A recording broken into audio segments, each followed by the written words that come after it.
the important thing is to have a presence in a community that represents the community. We're so proud of Canton and its diversity. We've said it so many times, when you look at the pitch, whether it's the boys or the girls, it's got to resemble what Canton Centre looks like on a Saturday afternoon. You know, good, bad and indifferent, and making sure that we're inclusive. Dwi wedi bod yn chwarae am tua 4 neu 3 blwyddyn, a dwi'n hoffi chwarae gyda ffrindiau mwyaf oherwydd chi'n mwy fel cyfforddus yn chwarae gyda nhw, a dwi'n credu dwi'n joio mwy yn Canton Libs na unrhyw le arall. Poppy's been playing now for, well, since the start of the season really, so she's a lot more confident, she works well as a team.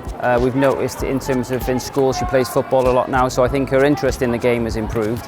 So she's taken every opportunity to kind of get involved in sport, be active and play with her friends.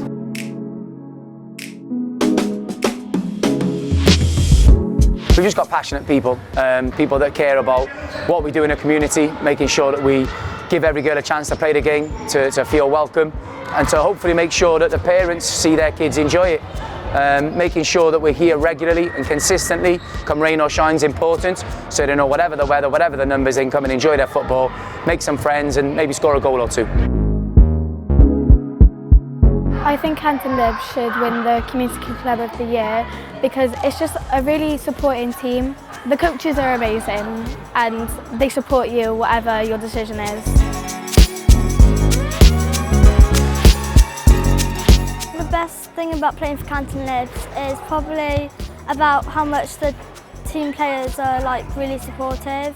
I feel like we're one big family. If we feel that we're not representing our community as well, we ask ourselves, what can we do about that? Do we need to be speaking to other parts of the community to make sure that they know about us, that they know that they're going to be welcome and that they're going to enjoy it?